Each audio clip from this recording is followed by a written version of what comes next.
Hello, everyone. Welcome to the show. Today, our good friend, board-certified OB-GYN and reproductive endocrinologist, Dr. Millie Behar, is joining us.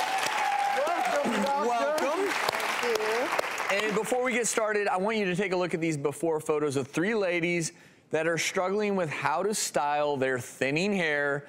Later in the show, we're going to reveal some amazing after photos proving you can make your hair voluminous and beautiful by using just a few quick tricks. But this first topic, it makes my teeth hurt just thinking about it.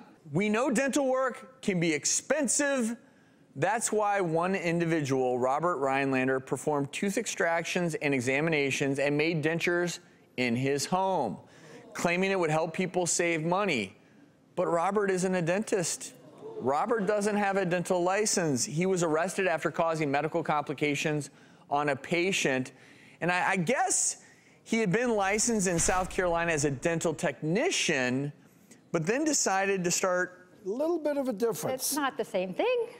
No, so, No. but it's not like just going in there with pliers and saying, picking a tooth and pulling it. I mean, he had some knowledge, but he was actually calling himself a doctor dentist, wasn't he? Yes. Well, and the problem here is we've talked about it before on the show. Pretty much any medical work that you're having done, if it's being done in someone's home, red flag, waving all over the place. I've heard about house calls. I mean, back in the days, There like was family that's true. practitioners, That's true. GPs would have little offices This is in their just homes. such a scary story. I mean, I think, you know, how can someone get away with it? And I think looking for the cheapest place to get that's it. procedures, and, you know, I think you've seen that with the Dental work can be liposuction and the, you know, Do we cheap get in boob the jobs strip may malls? not be the best. Exactly. Yes. So, and I think what happened was someone had a complication, and that's how he got found out. But Well, I it's guess horrifying. a tooth was extracted and a fragment was left behind, ended up leading to complications. Then, of course, they were like, this is a little sketchy. Then they come to find out he's not a dentist. One thing led to the next. Look, and here's the one thing I want to acknowledge, and this is important.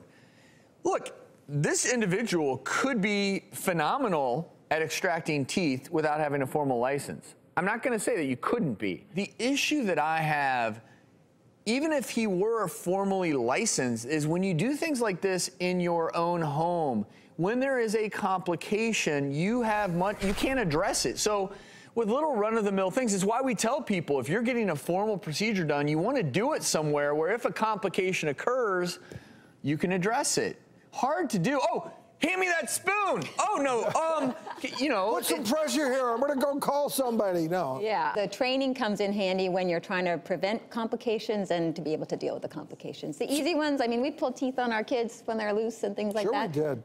That's different, you know. So Yeah, it's not to say you can't do it, just like it's not to say you can't deliver a baby when absolutely necessary. But I'd rather you deliver than me. A baby. I mean, how do you find a good dentist? I mean, like everything else, check his credentials, make sure he went to a reputable dental school, that he has a license that's valid. And, you know, when it comes to dentists, I think a lot is word of mouth, a personal referral, like they're so gentle, their office is so well run and clean. And I think that's the take-home point, is do your homework when you're finding a doctor or a dentist or doing some sort of major procedure. It's really important to make sure that it's at a reputable nowadays, place. good dentists are really into making sure you're comfortable. Yeah, in this case, like I'm not apparently hurting you. And one patient had 10 teeth pulled without anesthetic. That's another red flag.